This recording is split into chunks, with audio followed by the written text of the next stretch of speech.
as well. So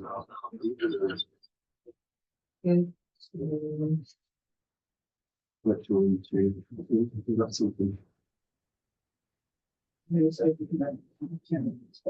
Conversations. Sounded really interesting. I know for this week.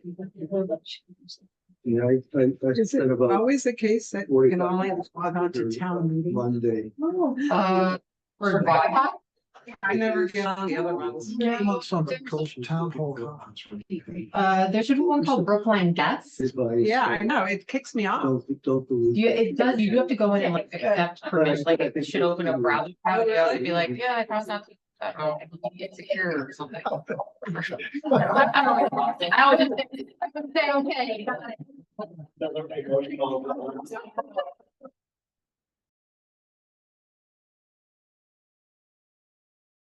Anything, I don't know, I don't read it, I'm just You like, just okay. use web. I'm just like, I read it. There's a name for that, where you scroll through the legal document and you agree to sell a third child Yeah. to Microsoft, to whoever it is, you know?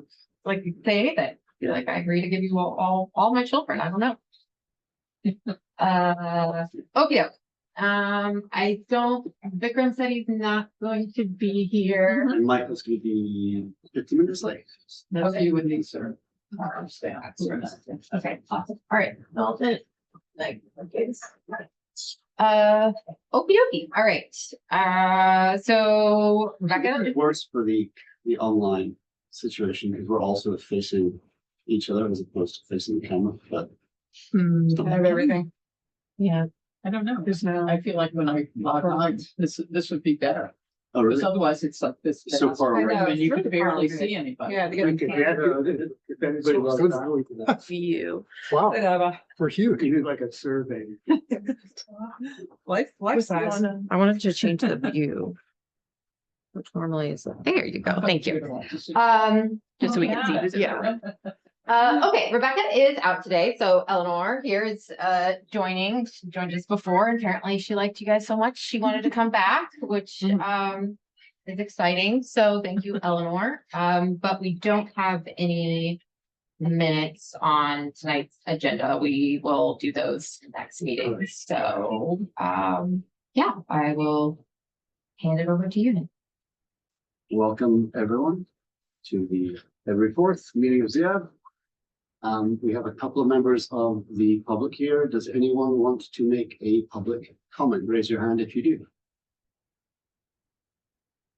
Currently have no members of the public in the room and one online, and Just one, yeah. no one is indicating that they have a comment at this time. Great. Let us move on to agenda item 3, review and discussion of climate action and resiliency plan prioritized strategies. Handing it over to you, Alexandra. Great, thank you. Good evening, everybody. Alexandra Vecchio, Director of Sustainability and Natural Resources. So what you all received in your packet, which I will pull up here, is if you don't mind, yeah, if you have is the strategies prioritized using the criteria that we had talked about a while ago now. So I will say that before that list was distributed, Vikram gave some feedback. I know he sent an email today, I think to the whole group, with some of his other comments on that as well. So I did review his comments. I think the big piece that I would like to start with for feedback from all of you is, I'm happy to take general questions and comments first, but I think if you go to the tab with all of the prioritization on it, which should be the First, yeah, perfect. The overall scores are what you see on in column E. So that's the numeric score that was calculated. Then that associates with a ranking of 1 through 45, I believe it is. And then from there, we divided it into, is this a high priority, a medium priority, or a low priority? So the rankings and results were included because we talked about that at the last meeting, and folks said, I would like to see like how close things were in terms of their overall score. So we included that here. But I think generally things, you could shift some of the scores themselves, the overall numeric value that's in column E, but it doesn't necessarily mean that that priority score is going to change, because it depends on how much you shift it, but it's generally divided into here high, mediums, and lows. So it could still remain within the same overall category. So just a note. I think there were a few that definitely surprised me in terms of how it all shook out. I assume that this group will definitely want to talk about Berto and where that landed in this. But I think as we go through, the big piece of feedback that Vikram shared was around how we categorize direct versus indirect impact. And I've gone back and forth on this a lot. So that's the topic that I would really like to have a conversation with you all about tonight, because I think there are definitely pros and cons to both ways, and it will influence the overall scoring that you see here. So I'm happy to start with kind of general comments and questions, or we can jump right into the direct versus indirect conversation. I would go with direct and indirect. That's right stuff. Okay, great. Just if we could like clean up the presentation. Yeah, So in the near upper right corner, there's a little carrot that points up. yeah, unfortunately, I have only the read-only version, so. Yeah, but you can still, I think, if you click Oh, this thing, so sorry, yeah. yes. and if you click right here, that'll make that whole toolbar go away, like that, yeah. You're a Windows machine? Yeah, that was perfect. If you hit F11, it will just do a presentation like that. Anyway. Okay, so direct versus indirect. So I think we talked about that being if it was something that the town could directly do and had control over. So for example, we can change out our diesel and gasoline vehicles to electric vehicles. We know that that will directly reduce emissions, and that's something that we have control over. Versus indirect being something that is something that we hope a resident will take action on, or some other entity outside of the municipality will take action on, and we can incentivize it and educate on it and maybe even set policies to do it, but it doesn't mean that it will actually result in direct emissions. So that's the one option. The reason that we talked about changing that was because we felt that that was going to boost everything that was a municipal action in the plan, and anything that affected residential or commercial was going to get a lower score because of that. And since the vast majority of our greenhouse gas emissions are coming from not the municipality, but the community, we felt like that was going to artificially inflate actions that weren't going to make us as much of a difference on our overall greenhouse gas emissions. So obviously, in that scenario, we said, okay, if it was direct impact, it was something that if whomever the audience was took that action. So if the residents installed solar on their roof, if the town converted their fleet, then that was a direct impact. Whereas if it was something that was either education or a outreach or an option that people could do, then it wasn't something that we consider those indirect emissions. Even EV charging stations, for example, we can put them out there, but it doesn't mean that it will directly reduce emissions. It still requires people to drive the EVs and have the EVs to be able to utilize those. So I can talk myself either way on this and have numerous times. So would love to hear people's thoughts about that. Could I just want to make sure I understand what you're saying. Okay, so I know you just said this, but I think I'm still confused. So let me just do a couple of examples. Okay, all right. So let's do EV charging stations, which are on the public way, whatever. You're saying that would be indirect because even though the town puts them in, you're depending. There are two definitions of direct versus indirect. Yeah. The original definition, which that is correct. And then there's a definition that I think that Alexandra and team used for the car, which is a different definition of indirect versus. Yeah, and that's what I wanted to say. I mean, So your I, example, actually, in both of those cases, it would be indirect. So in the old definition, it would be, or the first definition, it would be indirect because it's not something that we, the town, can directly control, in terms of, something that affects our assets, our buildings, our fleet. right, But in the new definition, in that case, we also considered that indirect because it wasn't that in itself, installing the EV station wasn't reducing emissions, whereas you as a resident installing solar on your roof was a direct result, reduction in emissions. but. Okay, so installing solar on a roof would be considered direct. Or putting in a heat pump in your house would be considered direct. Yes. Yeah, I mean, I recall when we talked about indirect versus direct a while ago, we were talking about, sort of, it had to do with public support as Well, well. no, direct versus indirect is a research-based, the way we had originally was a research-based approach, because all the research says that you can ask people to do things as much as you like, and it doesn't make any difference because they're either going to do it or not. So when we put direct versus indirect in the first place, it was to identify things where we knew we could make an outcome happen. And of course, that is going to impact, in almost all cases, it's going to be town sponsored things, right? But it takes out the kind of wishing on a star version of the thing where you say, well, this is a direct, like, I don't know, if you can imagine something, everyone can install a fusion reactor, right? Yay, but no one's going to do it. Well, it'd have the biggest impact, but if no one's going to do it, it literally doesn't matter. What about zoning? And where does zoning come? I mean, I'm looking at our definition from April, Mm. and this example of the EV chargers is here. Yeah. You know, so the installing EV chargers for the community is considered in between.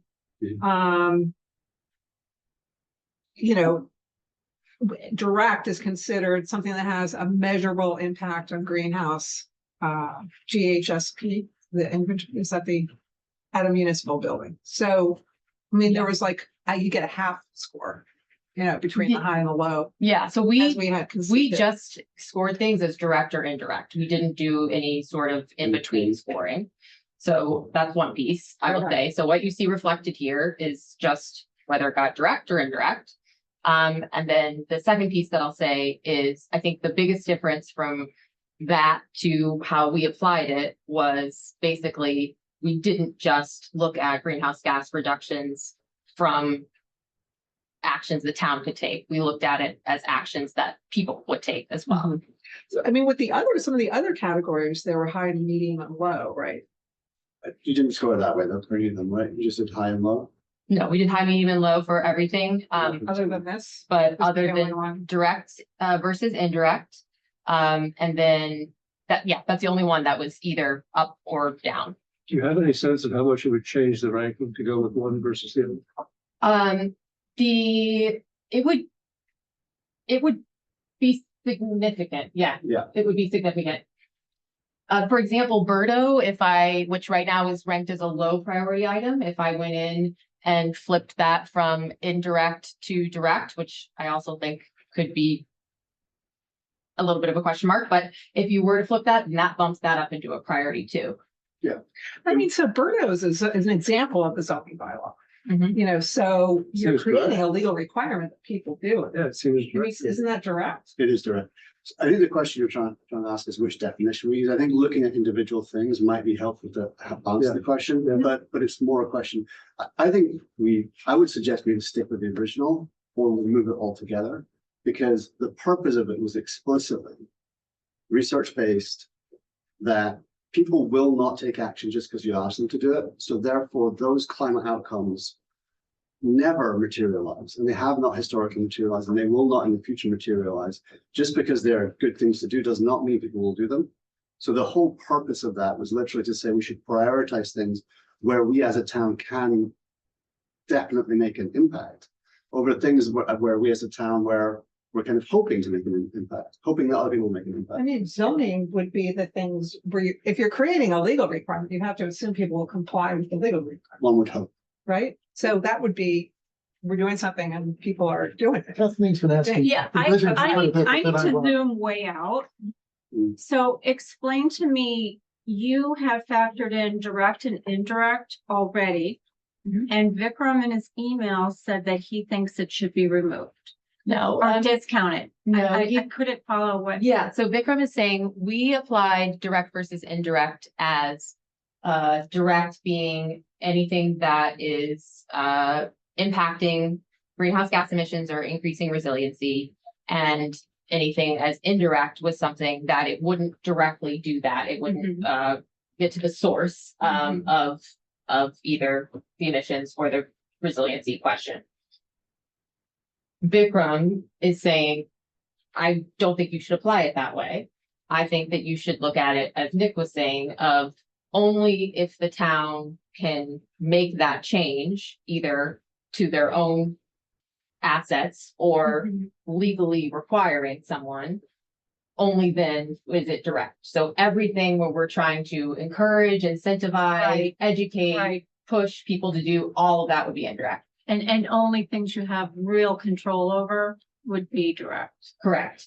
And I think that's fine. I just want folks to understand I can do that. It's going to drastically skew the results so that the vast majority of our actions are things that would qualify as indirect based off of that definition. And therefore we would be primarily targeting things that the town has emission control over, and therefore it's a small subset of our emissions. That's fine. I just want folks And to so understand. maybe what happens then is that, I mean, I'm just brainstorming here. Things that advocates could encourage are then done by advocates, and things that can be done on a larger level are done by the ad and staff, the town level. I think it drastically changes the Yeah. plan includes things that are not, which is fine, but it just changes the outcome of the plan, which I think has always been a little bit of a rub point between all the advocates of the climate world of, should we focus on what the town can do directly, or Right. should we be out here working on things that everybody can participate in? So just to be clear, I think it's the idea behind this is we have a prioritized list, right? And so if we have things that the town can do or whatever can be done, when they know it can happen, all that means is they bubble to the top. It doesn't mean we're not doing the rest of those things, right? It just means that this is what the town will focus on. These are the outcomes we hope to achieve first because we want to move the needle. I know I've said that like a million times. So it doesn't mean that something that's way down the list isn't going to happen. It just means that that's not what we're going to focus on day one or as a primary focus of staff. Does this debate about direct versus indirect apply to the other focus areas also, or just all Yeah, all of them. of them? And so are you having the same kind of discussion with some of the other constituencies and groups that No, are affected? No. Only Zia yes, is concerned about the correct definition of direct and indirect. Well, we And created the ratio is still the same, 4-1 yes. between the two. To me, when I started looking at this, I was not looking at it like, what's the underlying formulas and all that. I was looking at what are the results. Mhm.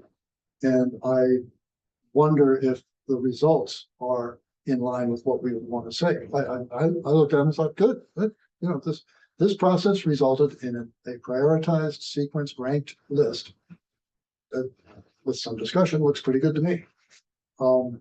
So I wonder if at this point and your description of direct versus indirect was pretty compelling to me. I was like, okay, that makes sense. So are we proposing to completely redo that and therefore the results and come up with a whole new version of this at this stage of the process? Well, I think the challenge is this. Because I personally don't see the benefit. I mean, it feels like there should be two lists of, one for direct and scoring on the other factors and one for indirect scoring on the other factors. And then the community can see what's impactful, for them and what has a good return on investment. I mean, a year ago, rooftop solar would have been a great thing to push, on a community residential level. It just doesn't feel, it feels like we want to give the community information without just having this complete, lens on the town and things that we can control. A couple of things. First of all, I thought that the purpose of this, however we prioritize it, was to put together a climate action plan. And I don't think we can have two climate action plans. Right. Okay. I agree with that. The other thing, and I mean, it's just, I can't help myself. I think in numbers, right? It's the way I think. Okay. It would be helpful for me to see the alternative list where you change the definition, because you said it'll make a lot of changes. I'd be curious just if you can do that, not this minute, and send it out so we can see what does it really mean. And as I say that, I think, oh, well, maybe that means we're going to try to select the list we want better. And I would want to be objective and not do that, but I am curious to see how much of a difference it makes. Maybe there's a middle ground or something. When I go back to the definition, you say the new direct, is it only related to climate change or is it related to something else? If it's a mitigation action, it's related to greenhouse gas. If it's an adaptation action, then it's related to adaptation factors. So is it directly addressing flood, heat, or storm severity? So that's how, okay. So we just applied in a couple of these when it was a resilience category, we had to say for both climate impact and then direct versus indirect, you had to look at it a little bit differently, but we Okay. generally applied it the same way. So that's how number two got to be number three got to be number. Yeah. Okay. You got it. The other part of the other one debate, we brought this up earlier, the research, from what you're saying, if I understood you correctly, research suggests that people won't do it on their own. Need to be correct. Then why do we have all the solar panels that people have installed already, or they were not compelled to? They were not required to by the town. Why did people even do that if research suggests they won't? Well, Because of all the very other small number of people factors, do. return on investment, Yeah. and it's the other. All the other factors. So we've designed something that basically is meant to be reflecting what people do. So the decision factors that they make. So if people did what they were told to do, there's been across this country and many other countries, there have been massive financial incentives to put solar on the roofs. We've got what percentage of roofs do we have with solar on them? Yeah. Like That's 3%. We don't have Like very if much. people actually followed those things, if people actually did what they were asked to do, if people followed like either ecological or even financial outcomes, we'd have a very different set of roofs. And that's even more true for landlords. So with landlords, and this is again, so both research-based and also I talked to a whole bunch of landlords developers, they won't do anything that they're not required to do, full stop, because they've made a business plan. They've got a loan from the bank, and the bank loan and the business plan are tied together. They're actually compelled by the terms of their contract with the bank not to make a change to their business plan, and consequently, unless there's a requirement, they're not going to make a change, right? So I think the question of whether you can do something directly is really important. Well, But I and think- also what is different there is, let's say right now, 5% of the people have solar panels on their roof. Well, maybe there anyway. The purpose of the climate action plan is to get things done that wouldn't get done in the marketplace. So that's, if the marketplace is going to handle it, we don't even need a climate action plan, but we're trying to get the next 10%. And those are the people that 5% will do it because they did figure out the numbers or they're environmentalists. But with climate action plan is recognizing that most people won't. But you'd still do the highest priority things first, and the things you can have the best outcome first, right? Well, when we look at the results, I mean, I'm seeing on-site solar as being number one within the climate realm. EV first stuff being right in the same category, high category, right down the list. I mean, they all look like what I would hope this plan would result in. So what, I mean, I kind of gets back to what you're saying, like if you change the arithmetic, what would it, how much? Well, so, difference? so concretely, Burdo is right now in category 3. Buildings represent like 70% of the emissions in the town. And the only thing that we can do constructively as a town to try and do anything with buildings is in third category. So that would change The only thing we can constructively do to is Berta, as a town, from the zoning perspective. is Berta. I think so. That's the only thing. Yeah, pretty much. Well, number 7, does Sorry. say implement policy changes, incentives and programs, but that, the point is that's very fairly general, so that. Very vague and very general, right? I apologize. You have to look at go on the next sheet. Yeah, you go to Buildings the and next tab activities. and it gives the details. Just real quick, sorry, I think I made a statement earlier that misled folks. So Birdo is considered, is ranked as a low priority item right now, which I figured this group would want to talk about. But I do just want to clarify that as the direct and indirect definitions are currently applied, it is direct. And therefore, this conversation would Yeah. not change that. Yeah, I was guessing that Berta was down at the bottom because it's gonna cost like a couple of $1 billion to do. And you got the cost aspect, and it's not the direct versus indirect. And I have a question. I'm not understanding the calculation because as Bill pointed out, I mean, some of the things we're talking about that other people have to do are listed as high. So that includes, let's see. Implement policy changes, incentives. I mean, we're using policy changes. That seems like if we mean zoning, we should say zoning because that's a legal requirement. But policy changes, incentives, and programs that support decarbonization of residential and commercial buildings. Was that ranked as direct or indirect? Because that depends on other people to do. Commercial and residential is other people. That is Which number is that? Right, which 3.2. It's ranked as high. So currently, right now, where it lands, one of the factors is that it is ranked as a direct. Right, but why? Because it's depending on residential owners, commercial building owners to implement. Correct. And we're just talking about how people don't do it. Right, but that is using the first definition of what Vikram and Nick are saying of, This would go down as priority so, if we used it. so, yeah. So we apply direct and indirect as if people do it, will it directly impact emissions? And in this case, yes, doing that will directly impact emissions. But then Berta is ranked as indirect. No, Burden was ranked as Mine's direct. correct as well. That's right. So- It still ended up low. Okay. So I have a challenge here because I very, very certainly think that the original definition of direct versus indirect is the right one. But I'm also realizing I'm not sure that I care. Right? Because I think we've got a list that is fine. Yeah, that's kind of where I'm coming from. How's the list? But I do think it would be a little bit interesting to see what it looked like with the other definition, because we might look at that and say, well, this is the federal list. I think it would be completely counterproductive to like tweak our thing to get what we want. Yeah, That's exactly what we don't want to do. we don't want to go in one by one. No. with the things, too. So I think, you get what you get, you don't get upset. You get the ranking out of it, you don't get upset.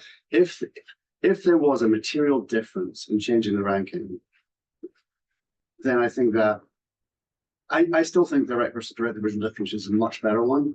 And I would almost rather take, like I said, I'd almost rather take it out and make the thing simpler if we weren't going to use it, because I don't know the difference between saying it has a direct impact on greenhouse gases or not versus an indirect one, as long as the outcome happens. Yeah, so in the current, I'm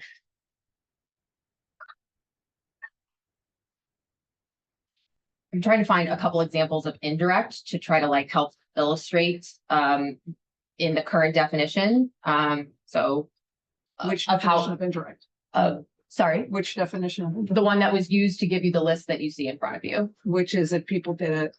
So that is, if people did it, then it would have a direct impact on Mhm. emissions.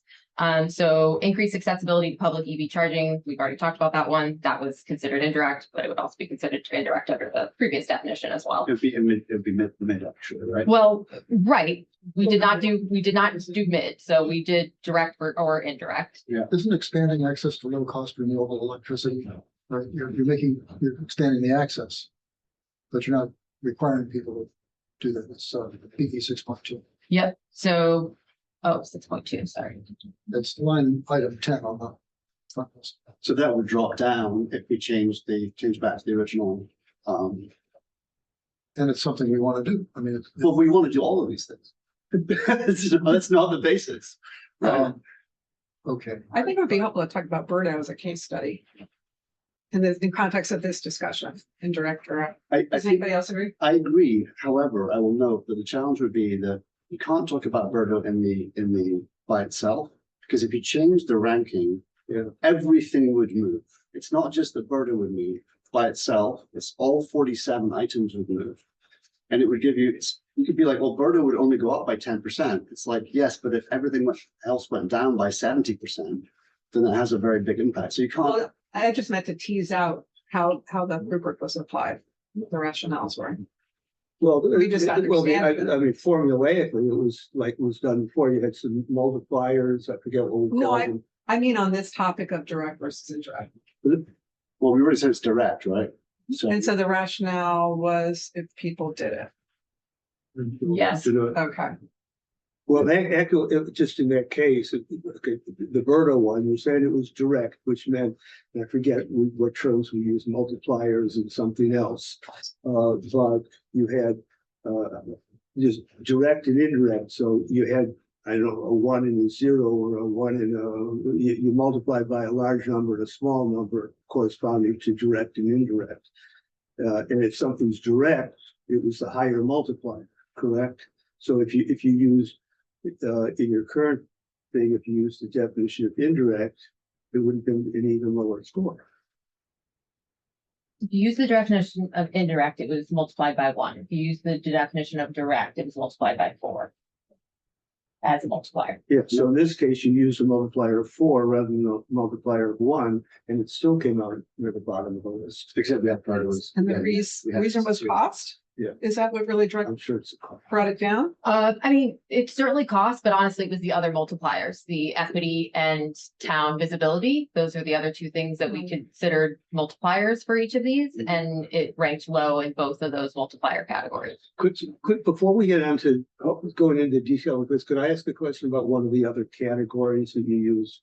Okay, because we've talked about direct, indirect. There was another one which, let me go to the page. Existing staff scope. Okay, and you sent us something that says what it is. Low requires new position, medium expanded scope for existing staff, and high is part of the existing staff scope. When I thought about that, and I'm not arguing against that, but when I thought about it from a couple of points of view. One is that if you add staff, you're going to require additional money. Okay, but a lot of these things require additional money. And again, if I use Birdo as an extreme example, the cost for people to put in heat pumps and all the stuff they have to do, there's a lot more money on their than the cost to their real estate tax bill for adding a few people to the town government. Okay, but on the other hand, adding a few people to the town government gets involved in overrides and things like that, which is there for a vote when you have elections. Is that the sort of thing that, did you factor that in, or how did you how did you interpret or implement, I'll say, the low, medium, and high for staff? Yeah, so for the staff capacity, which I will say I think is a really important category, we did not take staff capacity into account when we looked at the cost of a project. That was irrelevant. We only looked at staff capacity in this category. And so then how we looked at it was really about the existing resources that we have. Do we have within those this is something that easily is either already part of somebody's job or is already something that they're, working on to some extent? Mhm. Or is it something that we don't have anybody working on this? We don't have any way of switching Shelley from stopping working on X project to move over to Y. That's not an option. I need a whole new body in here. It would be a whole new person to be able to do this. And then in the middle was, okay, we have a person who could do this. Maybe they're not prioritizing it right now, but Mhm. we have the resources. It wouldn't be a new hire. It wouldn't be a new body to our full-time headcount. So that's how we looked at it. Basically, do we have the resources to do this or do we not? Because I understand in a private sector that it may be easy to shift people to different priorities or even to add your headcount. It is Yeah. very, very difficult for us to do that in a municipal setting. So what we have, not just in our team, but in the building department, the planning department, we had to take that into account for a lot of these actions. Okay, but when I see, but for example, the numerical score on the staffing, if you go from high to low, it goes from 100 and high and 0 and low. Okay, it's 150 and 0. If I do financial ROI, it's 150 and 50 and 5. Are they different enough? Are I'm getting at the relative numbers that are applied for these things. I'm not arguing. I mean, obviously, it's adding more people, changing things around is a burden and a lot of work. But I just wondered if we have the right relative numbers on the. You sent out criteria scoring the most recent version. Just raising a point. Yeah. I would need to look back, but I know that we talked about it a lot at ZIA, but then afterward, the subset, I believe yourself, Vikram and Nick, some combination thereof, met with Blue Strike to talk about how to take the ZIA framework, including those numerical scores, and transfer it over to something that we felt like could be applied to the plan and the strategies. And that's where we ended up in terms of the numerical values. So I would need to look back and see kind of what transpired exactly, but those numbers came out of this group. We didn't change those numbers Yeah, after this. I remember the meeting. I just can't remember. Yeah, it was a while ago. So I'm happy to change those is my point, but it was reflective of this group and these conversations. Question. Are you happy with the prioritization matrix as it stands? Happy. Well, one, I don't really think it matters, but I'm happy. But two, I think I feel I want to make sure that we have a way to say this is why it ended up the way that it did. And that if someone asks, well, why is this one down here and this one's up here, that we can clearly articulate that. Right now, I feel like I can do that. I also can do that if we change the definition of direct and indirect, or if we remove it, or if we add an in between, or whatever it is we decide to do. So I still think that's justifiable, whichever way you all choose. But I do feel like this, as applied, works in the way that we wanted it to work. Does it, I guess this raised the question for me, thinking about Berto, I think is the weighting, does it make sense? I mean, does it make sense for public visibility to be a heavy weight when you're talking about something that could be really impactful in terms of greenhouse gas emissions and potentially feasible?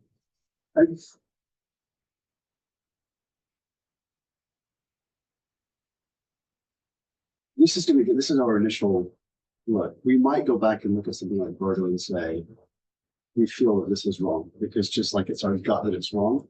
And for example, we might have included all of the costs for renovations, where that's not really a good number because people have to do renovations on they have to replace their boilers anyway, and maybe we chose the wrong. But let's not try and solve that problem now. We might go back and look at those things and say, actually, we think this is wrong. We're going to apply the parameters, refine. We're going to say, did we apply it correctly, and see what happens. But I don't think if we've got the purpose of this is to have something that Alexander can defend. When someone comes forward with something, we can say this is where it slots in, as opposed to us like litigating every item that comes to ZIA and the the sustainability. Defend is maybe not the right word. I think what Alexander said is explain. Same thing. No, I don't think it is. I think there's public credibility questions of this. I will say that I think fundamentally the question for indirect versus indirect really boils down to me of, do you want indirect, assuming we want to have that in here and assuming we want it as a multiplier in our criteria, do you feel that this plan should give higher weight to things that the town can control, knowing that will be a limited subset of our overall greenhouse gas emissions? Or do you want to give weight to the potential to reduce more of our greenhouse gas emissions, but with more uncertainty on the ability to do Yeah, that? I understand the question. It's hard. So, It's super hard. I like Well, the back and two forth. lists. so I'll ask the question differently. If someone came to you and said, I'll give you $10,000 right now, cash. Right now, I'll give you $10,000. But if you toss this coin twice and you call it twice, I'll give you $100,000 and you get it right twice. What would you do? Because it's literally what we're talking about here with direct versus indirect. It's like, I'm gonna give you the $10,000, or you have to roll the dice or spin the roulette to get the money, to get more money, right? And that is the analogy that I would use. I don't understand why. Because indirect is you gambling. You're saying, we're hoping, we're wishing, we believe, we're like, wouldn't it be nice if I won this roulette? Roulette wheel, right? As opposed to, I'm gonna give you the money. I think Right. the thing that changes that a little Yes. bit is that this is a public body in a public government, and we are trying to serve a entire community. And so I think the question is, what role do we feel like this plan and our resources, which are limited, should play in that greater common good? So while practically I understand that analogy, I think there will be a question, and has been a question, of where the town is focusing its resources, and if it's just focusing on its own assets, is that the right place? I mean, so one. Or way- primarily, I shouldn't say just, but primarily. I mean, one way of looking at this is, so we have control over certain things. We, town staff, town bodies like us, have certain amount of control. We also have a community we serve, to repeat what you just said. But, we can say to the community was involved, gave feedback, is invested in this process, and I think is expecting more than just this municipal lens. And so, but we can still have a footnote for all of us, the town government, to say, we're going to focus our efforts on the things we can control. And we're going to invite the community and the advocates to build on the other things, as Catherine had said. Love it. And maybe we assist as we can. And it's just a footnote. It's kind of unspoken. But we still. Would you repeat that, please? So we just kind of on the queue say, we're just all gonna work on the stuff that we can control because we're part of town government. But the plan itself will reflect the priorities. It's telling the community, if you do this, this is where we are. So please work I hard. guess what my response to that was when the Climate Action Committee put together the Climate Action Plan in 2012 or something. That's what we tried to do, and we were going to have all of the, because there were so few people, we would have all of the various community groups who advocate for different things, take their little piece of it and do it and report back, and we would summarize the results. And And maybe it doesn't get done. That's right. I mean, we're not gonna worry about it because we're gonna worry about Alan, Patty, Nick, everyone at this table plus staff are gonna focus on the things that we can. We're gonna maybe do bylaws. We're gonna maybe, do other things. So just to play that back, because I heard you say two things which I thought were different. So I want to make sure that I understood it. What I think you're saying is that it's valid for the CARP to focus on the things that the town can control, because that's the way we'll get outcomes. we can recognize that there are other things that we can't control. And that we would welcome the community to engage in those things and we would support them as we could. That's not what you're saying. No, I'm saying That's that what the I thought. community is counting on us to use data and reasonably rigorous process to tell them what needs to happen to meet our climate goals. But we can decide that ZIAB is going to take the items that has staff support as a working group, not the right word, that concept, to work on, to prioritize the things that the town government can control, and that could be legal requirements. You know, You're Yeah, so- saying that that's kind of like two plans, though, then you're saying there's this Well, plan it's that just says what where we're- it's we're all what it doing, and then says. there's a separate. it's not. It's what it says versus what we are spending our time and energy on. Right, but how do we What are- decide that? I mean, we have to, when we have to sort of on our own go, okay, what We're not do gonna simplify. we have? Yeah. A, It's not gonna be hard to look at it and say, we pass a zoning bylaw, we pass, you know, we're gonna do solar and building. I mean, it's not, you can just read it and see what's within. So I have, By us. I have about 25 years of planning and strategy experience. And if someone came to me and said, I'm going to create a plan for someone else to do, I would say you're nuts. Well, how do you meet 2050 goals without? No, including- but I would say I'd make a plan for the things that I can achieve, Mhm. not the things that I hope other people will achieve. So I think I would agree with the thesis that we should focus on the things that we focus on. I just think that should be the car. And that should be we should directly focus on that. Does that get us to 2050 net zero? The things that will get us to 2050 net zero, the things that will get us closer are the things that we can control the outcomes of. Yeah, we, town government, Yeah, yeah, we. and that that's can what we still should, that's happen. what we should prioritize. So we should prioritize the things we can control. Yeah, we probably will. But I mean, I think the community is looking for some. Michael. I guess, to your question, to your statement about like, this is what the staff should focus on, this is what the ZF focused on. I feel like I'm in a little bit of a different position, basically as a political representative, Mhm. right? And so I feel like my job is to, interpret the will of the voters, and transmit and implement that will. And so my concern is that if the will of the voters, well, there's representation and there's judgment, so there's representation and there's judgment. There's representing the will of the voters, and then there's making your judgments about what's best for the community. So then those two things may be different or conflict, but between those two things, from a political perspective, I think we have to, if we believe in our judgment, for example, that the net 2050 goal is important, either because that's our judgment or it's a reflection of the will of the voters. So however we get to that place, then as a political representative, I would have to be able to then go back to the voters and say, you know, this is what the body that the select board appointed and staff,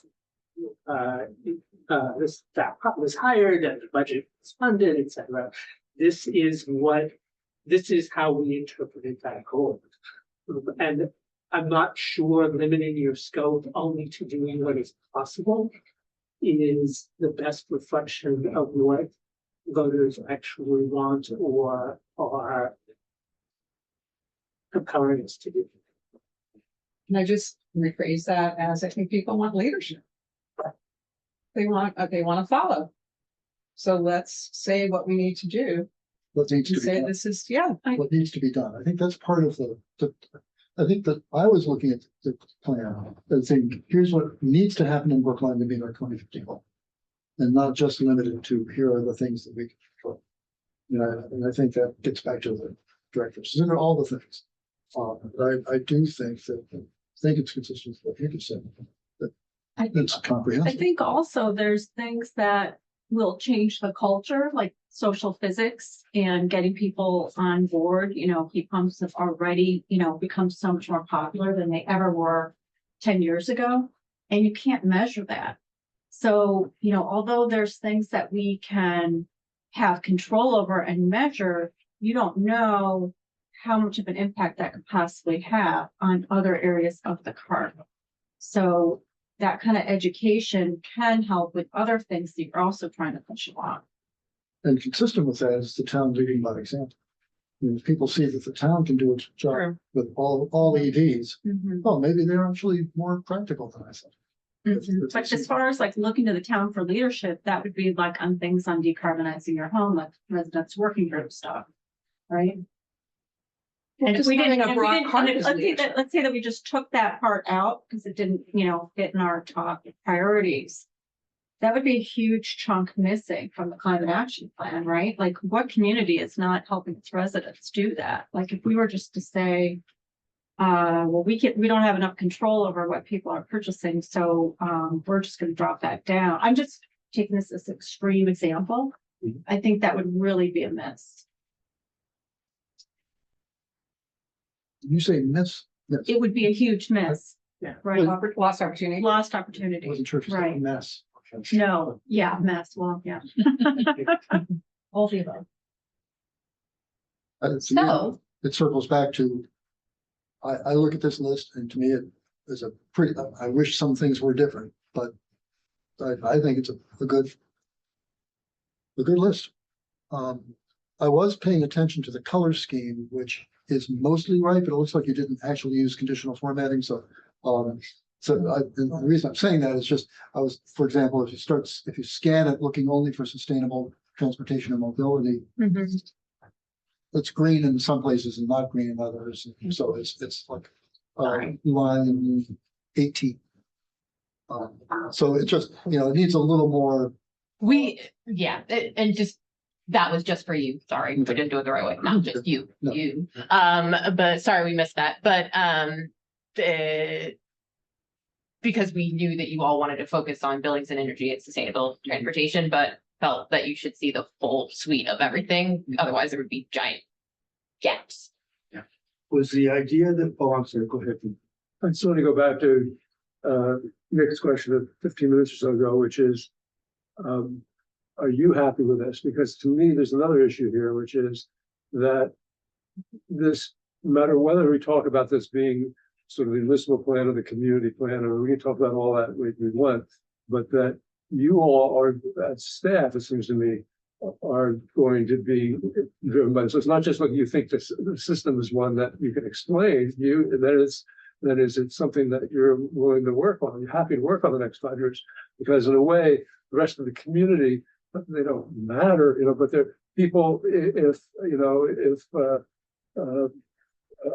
pollinator gardens get really end up really low, the people that are into pollinator gardens aren't going to be happy, but they're going to keep doing their pollinator gardens anyway. That's right. And some other things, so it is a big question here as to whether you're happy with it substantively. Yes, is the short answer. I will say that that's the world according to Alexandra. I haven't taken this outside of Rebecca and myself. This is the first set of eyes to look at it. Besides that, Shelley hasn't even looked at it yet. So I haven't circulated it with the larger staff group, because I literally just emailed them all last night and said, I have a ZF meeting tomorrow. This could drastically change. Time out, let me share it with them, and then I'll send this around to all of you for your feedback. So yes, but I think that two things to keep in mind. The prioritization matters, but at the end of the day, if there's money available for something, I'm chasing that money. That's how my division survives. So so there's that. And then I think the second piece of this is, while the low priority items doesn't mean we're not going to do them, I do just want to clarify that they are low priority. So if in this context, I would not be in agreement that Berto should be moving forward. Yeah, that my this year. Yeah, the question I wanted to ask before was, would we be working on only high, or high and medium, or high and medium and low? You just said not low. What about medium? Yeah, I would say it would be high and medium, and it would be an opportunistic approach to the work. What do we have, the ability to do? What do we have the funding to do? What do we have the, political ability to do? So many other factors, like, and let's take advantage of those and work there, but we would primarily focus on the high and medium tasks. Now, if for some reason someone came and said, Alexander, I'll give you $5 million to implement Birdo. Well, okay, I'm gonna go work on low priority Birdo now, but I just, and I honestly, I have mixed feelings about Berta because I've seen all these numbers and costs. I've talked to people who own houses and stuff like that. But I was going through some of my notes. Cambridge and Boston started working on Berta around 2011, 2012, and they're just now really implementing it. Newton put the kind of stuff that we started doing about a year ago. They started doing about in 2022. You can even argue maybe a little earlier than that. It was the end of 2025 before they had what you call an ordinance or whatever. So they spent 4 years on this.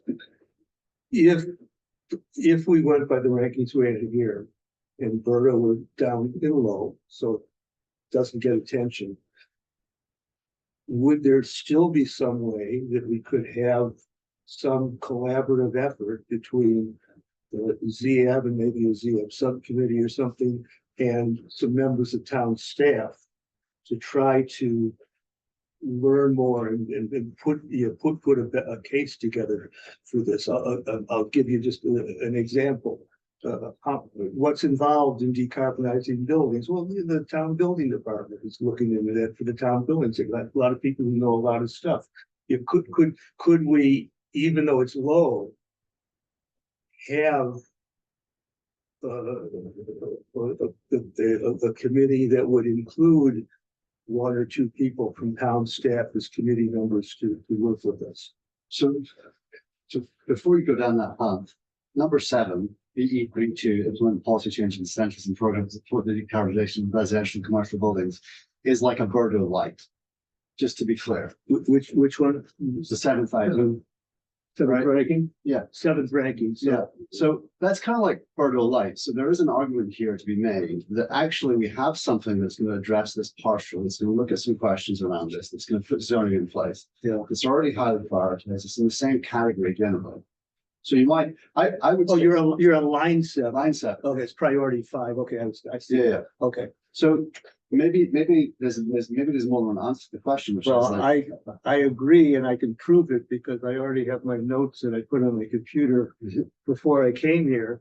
And I said, and this is just an example, rather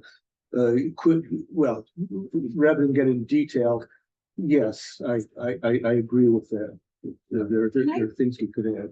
Can I guess I have a question / comment, on the funding end. And I believe that as more communities have adopted Birdo, for example, there are, targeted programs being offered by the state for kind of a wraparound technical assistance kind of thing, if I recall. well, maybe I don't know what you mean by that. There, Technical. I think assistance to I've been to conferences where people have talked about this Okay. from the state. So it could be, do you know what I'm talking about? Well, I was gonna say the Mass CEC, for Yeah. example, has a pilot program for commercial buildings to decarbonize. That they offer technical assistance. and then they Speaking of have- massive, I don't know, there's something that was targeted to But- Birdo because you want to help. Boston's doing it. I mean, there's some really big places that are doing it and they're support is needed. did you send an email on this actually? I don't remember.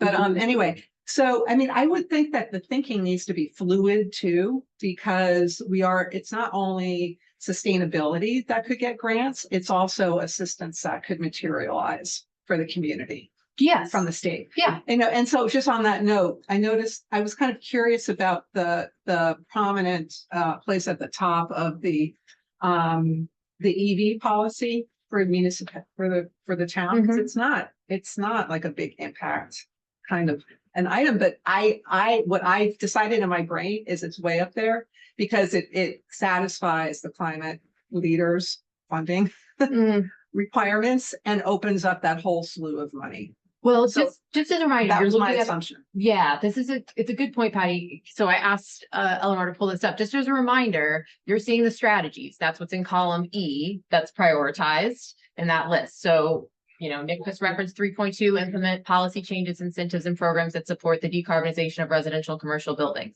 If you look over to column F, then you see 3.2, A, B, C, D, E, F, and those are the actions that are associated with that. So and in the case of the policy, for EV first, I need to look back, but it was the reason that that scored well was because it was actually changing our fleet from diesel and gasoline, requiring that change over time. Sure, So- but in terms of greenhouse emissions, that's not, you know, I mean, compared to residents who own 2 cars, 3 cars each, I mean, it's not that impactful, right? Yeah, for Yeah. sure. Yeah. I think it was public, but then all the multipliers, it also did well there because it was a direct impact to greenhouse gas emissions. Equity. I It mean, was a medium for equity because it wasn't targeting just EJ, but generally would improve air quality for the entirety of our trucks that are running around Brookline. And it was publicly visible as well. I don't remember if that was medium or high, but it did relatively well on all 3 of the multipliers, whereas most things didn't. What It that doesn't cost much to change our fleet? compared to some of the other things we're looking at. Well, yeah, certainly compared to our building. fire engine. So anyway, I think just keeping in mind what the actions are at times when we were like, well, we were going through this multiple times. We went back and looked at the actions, was like, okay, what do these direct actions look like for each of these? And that helped us with how we were ranking scoring each of the strategies. I mean, We should wrap this up, I think, at some point, because otherwise we keep talking about it. I like the prioritization matrix. I think it's good. I think it's, you've got a mechanism to do it. I think if town staff want to adopt and change it, then town staff should adopt and change it. We're just advising you on how to do it. On the specifics of the question of direct versus indirect, I think we have at least 2 opinions in the room. And so I would just drop it as a thing, because I think if we've got these different opinions that we can't resolve, and we could drop it and therefore simplify the matrix, do that. And that would be easier for everyone, and it would make a longer term management of it easier. And because it was put in there for a specific reason, which we're no longer using it for. So then it becomes kind of this vestigial number, which has got a 4x multiplier, which I feel is like, it's a bit harsh for something that we didn't really discuss and we didn't kind of think about too much. So I would just take it out, and it would make the matrix simpler now and in the future. So. And then when you explain this to the public, you won't have. Be easier, and then you won't have, it'll be a simpler thing to explain. So that would be that would be my recommendation, is that it's your stuff to use. Like, we gave it to you, and it's now yours. So if you're comfortable with it. Okay. And I don't think anyone's sitting here saying, except for the Birdo thing, which honestly, I'm super pro Birdo. But if it's low priority, we shouldn't be doing it, because we decided to commit ourselves to this framework. We should look at why it's low, make sure that it is low. But if it's low priority, we shouldn't be doing it, because that's what we decided to do. That's how I feel about it. Right? You create your thing, and then your rules, you live by your rules, right? I do encourage looking at. Yeah, I think so too. multipliers. Yeah. So, okay, that's helpful. And so we're saying remove direct versus indirect altogether, just so you know that will change the overall scores. Of course. And so the rankings won't look like what you're looking Yeah, at but right then now. since we have this, if you do that and you send it to us, then we can see how We're it not gonna- changes. And I think we can't go backwards and forwards and keep doing. We're either gonna adopt what we're gonna do. One of 3 things. We're gonna adopt what Alexandra has. We're gonna go back to the previous one, or we're gonna drop it. And once we've made the decision, we shouldn't talk about this anymore, because we could be doing this in 2029 still. Yes. Right. Yes. Well, the other option, in addition to that list, is change the weighting.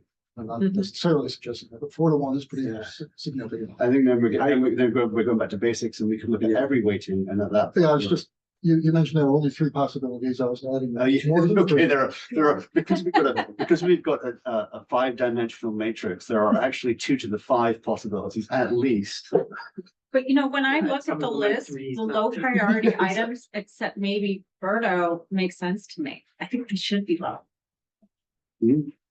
There's a lot of low priority items that make sense to me that that's where they belong. And if they all of a sudden get elevated, I wouldn't. I don't think it's gonna move her. I think if we drop that, There's a it's big, probably gonna be there's a fine. big gap in the numbers. There's a huge gap.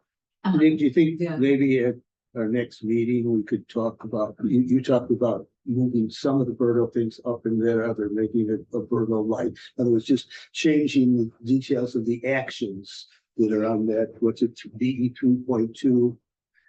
I think we live with what we get, what we're Just doing, leave it like- because otherwise, we're gonna live with it. And the purpose of this is we live with it. And when someone comes forward and says, I've got this really important thing, someone in the community says, I've got this really important thing I want to work on. We can pop into the framework and they have to live with it too. And staff has to live with it and everyone has to live within this framework because it's a great leveler, if that makes sense, right? No one gets a pet project. So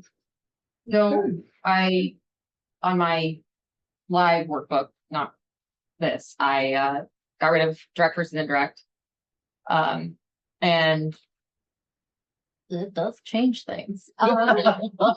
Just like, What's number one? well, Fertilizer and energy. Yeah, Or we wanted- not. Yeah, it could be. Could be sewer pipes.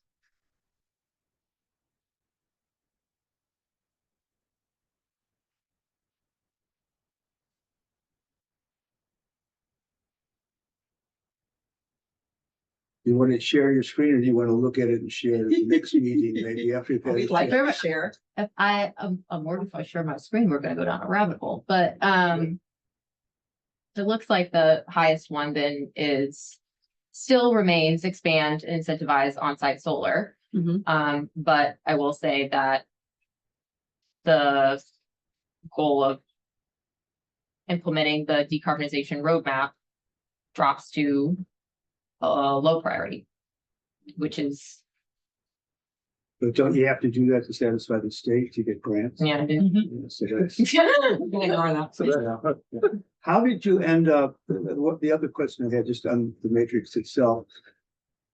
How did you decide where to split high to medium and medium to low? I went through, I think, oh, maybe it's X% of the highest score or something. I couldn't figure out.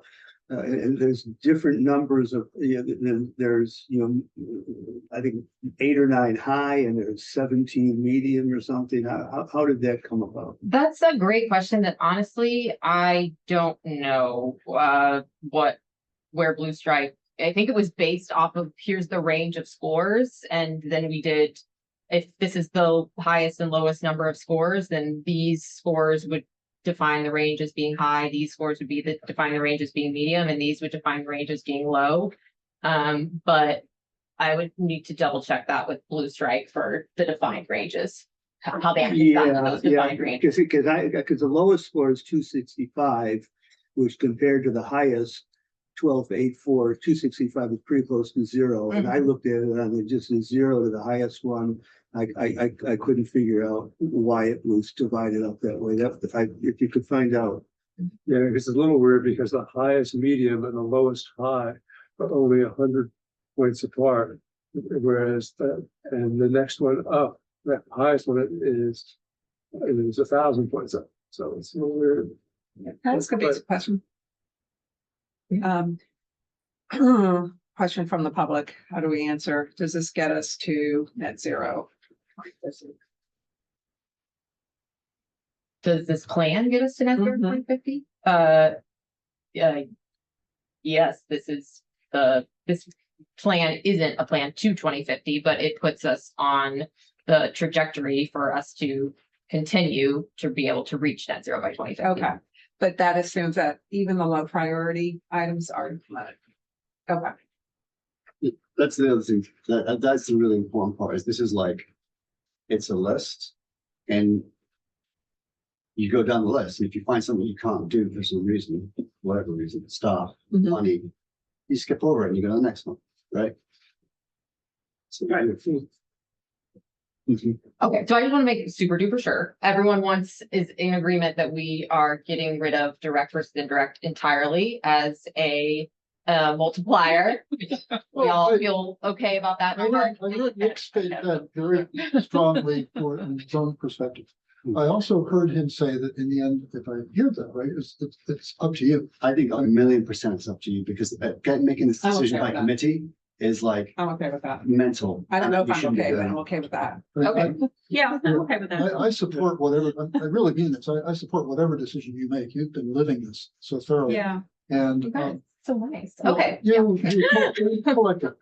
And I think that this one particular item is one of many, many, many. And I think we've spent a lot of time on it. Mhm. I think we understand what's in there. And your original description of why you landed where you landed worked for me, and I think the results are fine. I would be happy to defend, explain, advocate for Yeah. this result. And volunteers come and go, and the town hopefully will be. Great. And, Alright. and every single way we could have done this is gonna have flaws. There is no way to do this without having flaws. So that we have flaws, who cares? They're all flaws. We've done the best job we can. Based on some other recent experiences I've had.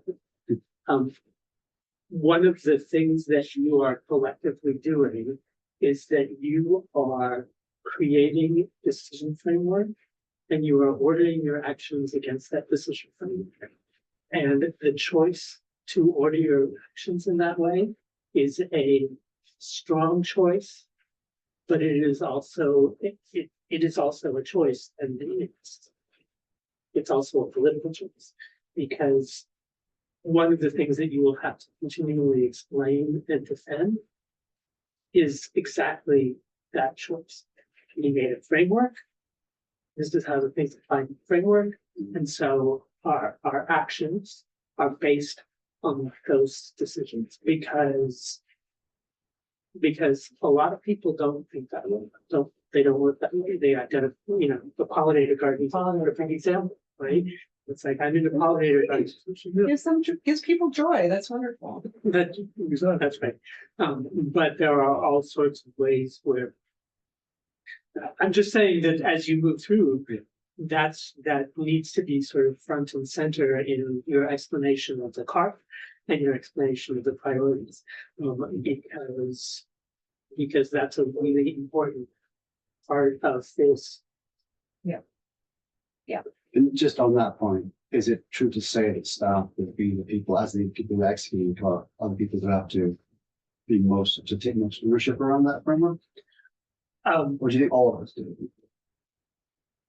Well, ultimately, it's a political decision of the select board. Of the select board. Oh, yeah. Yeah, when the select board decides to adopt the CARP, that is what they are adopted, and then sounds into it. You're a half hour over. Yeah. Are you want to prioritize? Are you comfortable? I am. Yes, thank you. Thank you all for the conversation and for considering all the options. Like I said, there's good cases to be made on all sides, so appreciate the thought. We are 25 minutes over. The next thing on the agenda, if we're done, is the presentation, continued discussion regarding the planned purchase of renewable energy credits. So let me just ask, Michelle might murder me because she worked really hard on this for today. If you want, we can hold this until the next meeting if you would like to do that. When does the We can decision? hold, we can also hold municipal solar presentation until the next meeting. So I think, what do people want to do? Municipal solar or? Priority. What is it? What's When does the priority of the decision need to be residential made one? about the energy credits? Well, I think there's two decisions to be made there. I think we talked last time about one more immediate kind of philosophical decision about what do we want our approach to be as a town around renewable energy credits, which will influence some of the writing in the CARP. So that would be helpful to have sooner rather than later. And then I think there's a larger conversation of actuality of the agreements that we are signing and what that looks like for 2026 forward, or sorry, 2027 forward, 27 forward. When Kathleen, is is the there next something you- contract when you sign? The one we have now is till the end of 2026. Yes. Okay, So we have a little bit of time before the next contract would need to be discussed and reviewed. So in that case, we have time. It's that kind of larger question of how we want to approach Rex overall. That will be part of the narrative in the climate action plan that has less time. Let's, since this is not really due until 2026, and since the stuff around municipal solar might be more timely, let's deal with municipal solar now, punt this until the next meeting. Does that make sense? Because the municipal solar thing is going to be a good discussion. I was going to do a presentation and never got to one, but I think it's going to be fine to just have a discussion about it. If that works for you. Yes. Are you welcome? Was Shelley going to present? Yes, That's okay. and she Are you was sure? was Yeah, working. I mean, I'm involved with municipal solar too. So Okay. Maybe there will be time. Yeah. Go. Okay, so the municipal solar, conversation, I think, is in sort of two parts. Since our last meeting, I was 100% a memo to the futures subcommittee. And the memo was excellent, and it basically outlined a 2-track plan. We did talk about this last time, but I think the memo really clarified it. But the 2-track plan is, one, there's going to be $3.2 million in the CIP for specific solar projects, 4 additional roofs, and it's quite a lot of solar. It's a good chunk of solar, town-owned solar. So it's a big strategic shift. It's moving away from PPAs. It's moving forward to like large-scale solar that's town-owned. It's awesome. And there's also a part of that money that's focused on what's next. And what's next is there are 17 other, how many, 17, 18 other 18 other places that we could look at. And so the analysis phase, the second track, is looking at those things for the future. So I would say that there's sort of 2 things that we could do. The first is we could support the 3.2 million. This is going to go in front of, I understand it's somewhere between a done deal and maybe not. So I don't know enough about town to understand that, but obviously having support for that would be good. And support could also include newsletter. It could be trying to get the book on news and make sure that the sort of narrative around it is good. Where the narrative is not just that we're spending $3.2 million in solar, because that's not a very good story. It is a good story to some people, but for the town at large, the good story is we're spending $3.2 million and it's going to return the town capital, it's going to make the town money, right? And the reason that we did this is because it's going to make the town money, the reason why it's being prioritized. So that's a really good story that we could tell. And so that's part of what we could discuss today. And then the second thing we can do is, and this is me being nervous, but I believe luck favors prepared. As we look to the future, as we look to the next tranche of projects, how do we support those?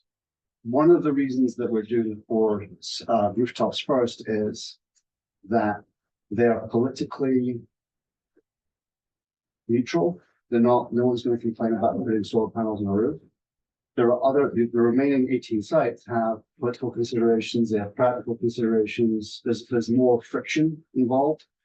And so there could be a community effort to make sure that people are okay with us chopping down some trees, that people are supportive of this, that we get, more than just a couple of people saying no to this, and we get hundreds of people saying yes. So that's kind of the other part of it. And that's what I wanted to kind of discuss today. People have thoughts about how we might do that and people might work with.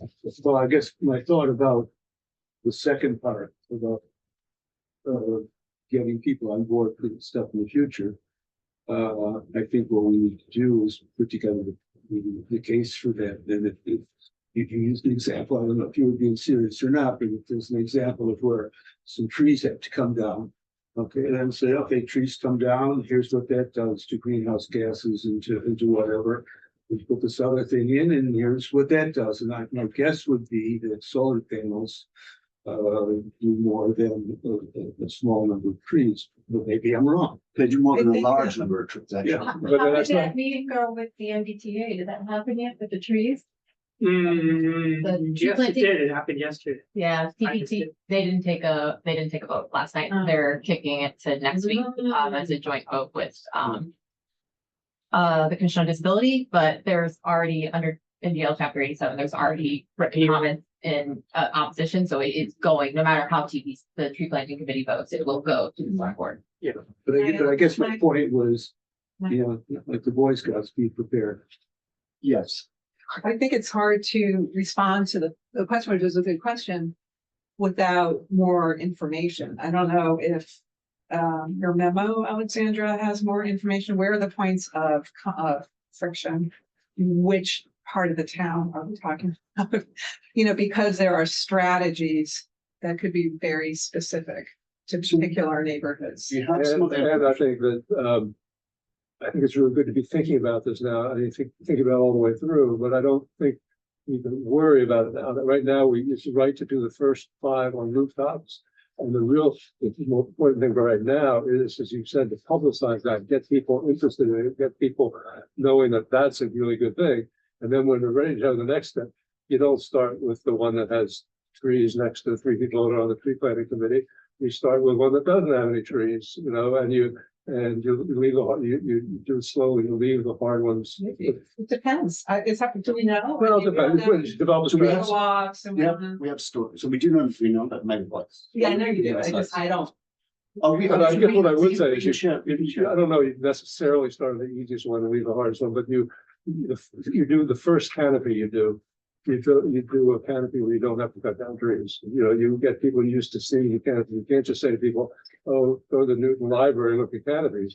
They need to see one in Brookline, and there are probably half a dozen possible sites, and you pick the one that doesn't have any abutters, you know. I mean, That's right, so you come up what with. a smart developer does. That's great, yeah, it's good. Yeah, that's good.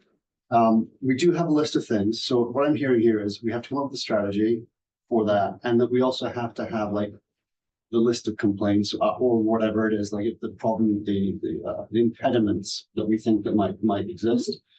We probably need to talk to the community and find out what other impediments exist that we don't know about. Yeah. Town meeting members in the particular neighborhoods, you know, where these projects are. Depends on. And, you know, one thing that aesthetics do matter, you know, so that, you know, that there may be a parking lot somewhere that we don't do because it's got 4 really old oak trees and you wait till they die, you know, then you. So on the first thing of 3.2, Brooke, we said last time we didn't want to do a newsletter, but I think we should. Okay. I think Alexander's memo, which we can share, is a really good starting point. Okay. It doesn't contain any detailed financial information. We have 2 choices, and this is a question for Alexander. One choice is we can use the preliminary financial information that Vikram put together with using Station A. Or a second choice is if the consultants are going to come up with something in the near term, we could use that. Sergio also sent around a Narrative. 555 table with, the narrative that has numbers of. It does, and those are the preliminary numbers from Station A that Vikram put together. So we could use those, right? Do you want to send those to me? I don't know. I can share the question I think for Alexander is Oh. which sets of numbers should we use? I heard that Shelley was also about to chime in, so Shelley, do you want to go first or want me to? I mean, I would say that, some of the numbers are very speculative at this point, and I would be uncomfortable with having somebody look at them. And I also think that some of the sites, we've identified 5 sites that theoretically are shovel ready, but, we should have a consultant who is looking at them, later this month, sort of say, yeah, actually, these are good. I mean, there are reasons why they may not be shovel ready. So do you want to put it out there and then have to pull it back? No, So for example. Yeah. Town hall and the library literally share an electric account. And I don't know how complicated it's gonna be to put a solar array on town hall and a solar array on the library. And then tie them both to the same electric account. I literally had never done that before, and I don't know how easy that's gonna be, and the consultant may, or not the consultant, the vendor may say, it's gonna cost an extra $100,000 to do that, at which point it's not gonna work. You know, so it would seem to me we would want to wait until, before we float the idea that we're doing. When is publicity gonna be valuable? Well, that's the question. So it's before town meeting, presumably, right? We want to get something out. We want to get ahead of it. Because now that it's happening, like, so now that 4 people know about it, we can assume that 40 people know about it, which means the next week 400 people know about it, and the following week 4,000 people know about it. So it's a given that everyone in town is going to know about it pretty soon. And the question is, are they going to hear that we're spending money on solar when we're doing an override? And isn't that a terrible idea? And that's the first thing they're going to hear about it in the dog park. Or are they going to hear we're doing this for financial reasons? When is advisory? We don't have a date yet, but we're going to, it'll be in Early March? Yeah. Early? Yeah, it'll be early March. But I think Nick's exactly right, that you gotta get something out you that don't have says, those numbers. we're doing this to save money, and that's not. Yeah, I what mean, we're we doing. could just And that report even if you what's don't have the happening numbers, you don't put the numbers in. Right, don't put this. I mean, it could be in a memo to advisory, Well, right? there's also 2 things. In There's materials. what the town says, what the town is willing to say, and I think that should be dot your i's, cross your t's. And there's what goes out in the newsletter. And we have Station A's commercial software. We have these preliminary numbers. We can say these are very preliminary. This is the plan. We will get better numbers and more information about it. But I think it would be good to generate excitement at advisory. I think if you can generate excitement at advisory, the town meeting is gonna be a lot easier. Agreed. And we did have the chair of the capital subcommittee of advisory and the chair of the Carlos? land use. Carol Levin. Okay. And David Pollock, who participated in this most recent conversation and were part of this memo. So Great. I would say at this point, first of all, I will have at the end of this month information from Select on some of these initial sites, specific financial information. So we're talking about a matter of a few weeks. If we want to put something out before the end of February, I would suggest that be focused on the fact that this is a capital improvement item and in the CIP, we're excited about it. This is going to help advance our climate goals and help the town save money over the long term and be a great investment. And I would not get into the specifics on the numbers at this point. Mhm. And then I would kind of continue to roll that out with more and more information as we continue our analysis. I would, That would be my suggestion. I would think you would want support from some of the people on CIAB at advisory. Yes, and I think one of the things that Michael had tossed out, I hope you don't mind if I share this idea, which was, does ZIAB want to have a public hearing or a meeting of some sort where they talk about this in detail, and then they submit a memo, letter to advisory, or possibly something in the Combined with the. provide reports, thank you, Michael, that states their support position on this, which would allow time to do that leading up to town meeting. Definitely And then think we should everybody do that. in meeting. Mhm. Yeah, I mean, we're That's a the, good idea. you know, authority for on this, really. people are gonna expect something. Yeah. And Yeah. it's just adding to the weight Exactly, and the fork. and the support. Yeah, and so many of you These are are on it, I mean. yeah. Makes Well, the big thing Advisory's of really these hard. always is going to be advisory subcommittee, and we're very lucky that David Pollock is chairing that because he's a great supporter. With Carol, And with Carol Levin. Yeah, we're very lucky that David is. David Pollock. And Carol asked tough questions. what? Carol asked. tough questions. Yeah, well, but we're still very lucky we have David doing that, and we ought to make sure that we get Vikram there to answer the tough questions because with his resume.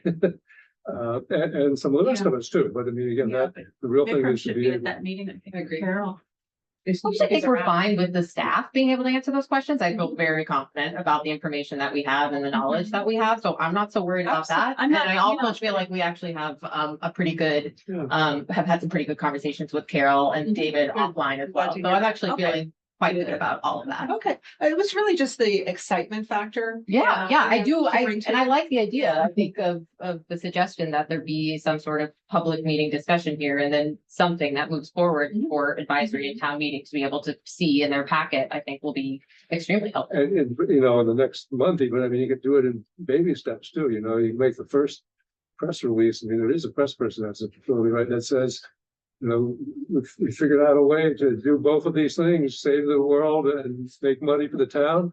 And we're investigating sites. And then a week later, you say, well, we got it down to 10. I mean, you can't lie about it. We have it down to 5, but you don't even have to, not just numbers, you don't even have to start talking about sites right away. You can just talk about excitement.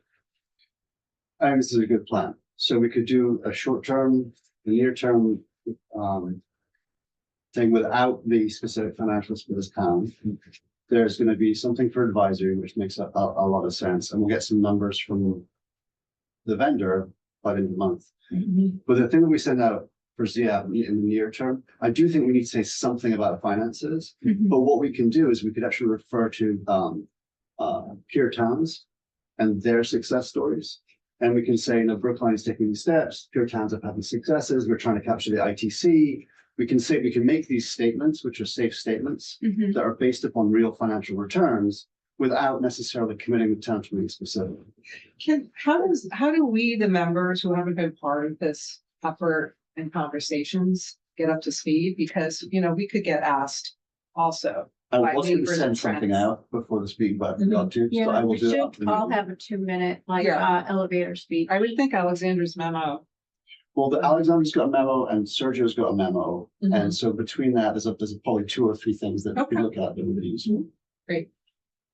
Do you? I like, do you Alexander's wanna- memo is, it's very good. So we have your memo, right? You circulated that. If you could send Sergio, so. It's not done yet, so it's gonna be done today or tomorrow. Oh, okay. And then, should I work with Katie on it or? Katie's sailing to Antarctica. Wow. I know. She didn't mention that. Yeah, last time I yeah. saw I her. know. She got that. Wow. Trip of Wow. a lifetime. So, but I'm happy to. work Okay, on it. okay, great. Thank you. I heard trip of a life, and I didn't hear where. Sailing to Antarctica. She saved. She on a sailing She ship. also sailing back. Yeah, yeah. We hope. We don't know. To be determined. There was a woman who just completed Yeah. the She walked to the South Pole. ski. Yeah. thing. Yeah, she skied to the South Pole. Oh, wow. We can walk to town I hall. love right? the trading. This because you didn't have skis on. You had skis on. Do we have time for another agenda? We do. So I think we have the basics of a plan here. Yeah. Right? Yep. You know what you're doing? Yep. Okay, I'll send you some stuff. We'll circulate some information. So I'll do that. Excellent. Great. Next agenda item is an update on long live the residential working group. Okay. So, we had our kickoff meeting with the group. So there are a group of 6 of us in the residential working group that were confirmed last March. It looks to be a great group. Everyone is super excited and, Caroline Stout, our energy advocate, was there and we planned the agenda, and then Katie Weatherseed and Shelley Dean also joined us, which is great. Shelley introduced herself. We all spent, it's the kickoff meeting. We spent a lot of time introducing ourselves, spent time explaining recording meetings, public meeting, notices, how it all works, websites for, locating public body handbooks, things like that. And I'd say that after we did the, introductions, we did the board vote on the chair. Guys. And then Caroline did the same presentation she did for this meeting last time. So she did the whole, here's what our Mass Save partnership looks like. We're going to focus on landlords and renters and on moderate income. So we heard this all just last time, and how the outreach plan is trying to find, ways to reach target populations, working with community stakeholders, developing relationships, and identifying barriers to make everything more accessible. And everything starts with Mass Save, and the whole decarbonization project, but then we'll move into things like resource guides and other resources for residents.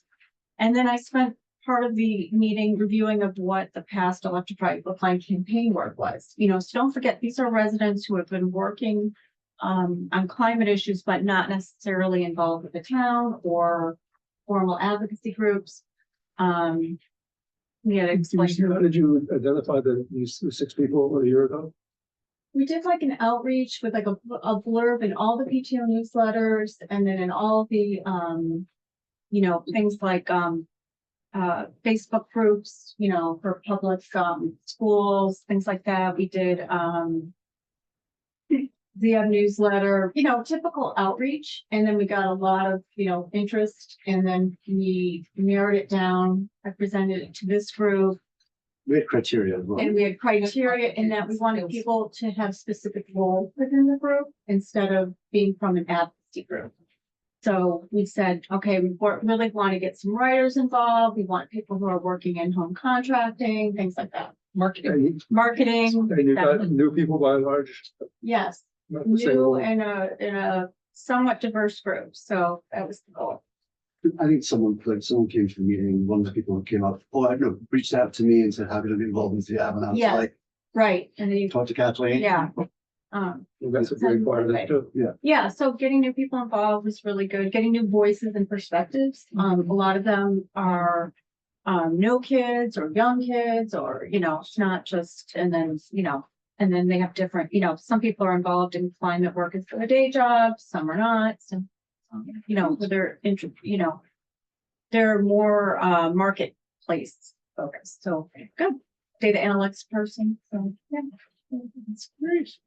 And then we went through the websites. I quickly went through key barriers that Montreal Plan identified, and then we decided that Caroline, once she discussed the goals and metrics that she went over with our group, she was going to have an individual discussion on phone or in person with each member. So there's 5 of them. I think Shelley said they were having really great conversations that she heard happening.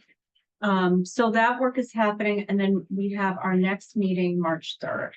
So Carolyn and I will plan that next agenda, but we've asked them to do some homework in addition to like reading the public body handbook and all the general on-ramping stuff. It's you know, what kind of outreach would you like to work on? What do you want to work on? What could you see, you know, kind of moving the needle? What would have a great impact? Anything else to know? No, that was very complete. Yeah, we wanted to hold it to an hour to not wear them down and set the expectation that they're going to be in for long meetings during the day because it was like at 10 o'clock in the morning. Question, Mhm. are you limiting the work of residential work group narrowly to the work of Carolyn. Carolyn? No, that's what she covered, was that So it's you know, not she's going to be, I think, working more on landlords, renters. And we will be too. And she's working on all the groups, but she has specific targets to meet within certain target populations. And she's very mass safe focused. Middle income homeowners? Moderate, right? Moderate. Yeah. And so we can work on whatever we want, right? But mass save, anything that's, you know, with the Community First Partnership Grant is subject to their review of all the materials. So for instance, anytime we want to do a flyer that involves them, like they have to be involved. Yeah. So there's overlap, but it's not complete. great. That's good. Yeah. And then presumably that means that the new members can have ideas and. Exactly. Exactly. Right. Exactly. And that's the update. That sounds great. Great start. Yeah, thank you. I'm glad that we postponed the update for select board because last January we said we would start working with them. Now you can. And now we can say we've actually started. started to work. Yeah. So that's gonna be a Great. real win. Great. 6:55, so we're ahead of schedule now, which is good. So I think, do we have any other business? No, I will just say this, you said the select board meeting and that made me think that we did talk to the select board office and we are either going to present on March 10th or March something else, 24. 24th. Presenting, The ZIAB update to the select board. oh, the actual annual. Yeah, yeah. So I think we talked about that a little bit at the last meeting. I assume that we'll have a deck or whatever we're using to present or memo to share with ZIAB before for any comments, and then like last year, Nick will present as chair. So we have 2 meetings ahead of that meeting at the first day. Yes, correct. So at one of the next 2 meetings, I'll put together a draft of the presentation. And have a look. I would like to do it at the next meeting, but we'll see how everything else plays out. I just want to report on the moderators committee for exterior lighting, which is met once in person, once by Zoom. Reviewing other ordinances and nearby towns and kind of trying to compile a set of criteria, and Matt, what's his name? Matt, somebody, kind of in the vein of your approach to using AI to help leverage stuff. He's been doing good work with that. Matt Hyatt. He's the chair of the planning board. Yeah, and he cranked out a very useful outline. He fed it 40 ordinances and said, tell me what to learn from this, looking for It's the very good at something like set that. of criteria, and it was quite helpful. Is the, just out of curiosity, is the goal to manage and reduce lighting in town? Or just set standards? Does it actually have an outcome in mind? You said standards. Yeah. Well, there are 2, yeah, I mean, there's an outcome, which is hopefully to get a bylaw passed that would address nuisance lighting and glare and trespass. Like there's glare and there's trespass. Categorize criteria for each of those, and focusing initially on residential and not commercial. And has there been any decision made? Is it policy or is it technical to decide whether it's a zoning bylaw or a general bylaw? Much discussion. I mean, you think direct versus indirect was interesting. So apparently, I mean, there's pros and cons to each, and there's the legal perspective, and then somebody else says, well, that's not really the correct legal perspective, and so it's fun. Any lawyers involved? Yeah, yeah. Ignorance support committees. Was this triggered by that light, that crazy light on the Pond Ave that goes down? There was this one, some building put some light that was like, it was like, I don't know, a UFO was landing. It was full on, just like absolutely blinding. That could apply to a lot of places in town. Yeah, Yeah. I mean, I personally, I want to be sure it's a general bylaw, because I got a terrible renovation going on right in my backyard. And if it's zoning, then there would be floodlights all over my house. And if it's general bylaw, I can make a complaint. That's part of the, yeah. You heard Warner's point of view. I'm But sure I it'll be said- the thumb on the It scale. it is definitely an in between. On the Well, community. to be real. It is. I think we'd like to see it a general bylaw. And I think that's the intention, that's the hope. But town council doesn't have. Just if you go around town late at night, which I don't do very often, but I do sometimes, it's actually shocking how many people have like We're gonna the do. outside lights on, and I get it, like until, I don't know, 11. No, all night. But I'm like, you have them on all night? It's crazy. Well, because they're LEDs and they don't cost much and they don't use much electricity. Well, they kill pollinators, they Yeah. destroy the environment, The, keep people awake. No matter what, they use 4 times as much electricity as if you turn them off at 10:30. Yeah, it's been interesting to analyze most of these ordinances, which for the most part are a few years old or older. And they don't pay as much attention. They pay more attention to energy usage and less attention to color temperature. And the issues now are not as much energy usage, it's more like color temperature and the impact on lumens. it is. We have to have enough people to go to the meeting, right? To adjourn? All in favor? I, Smash it. Great. Thanks, everybody. But this, I delight things. Very. well, I was gonna, I'm getting Henry very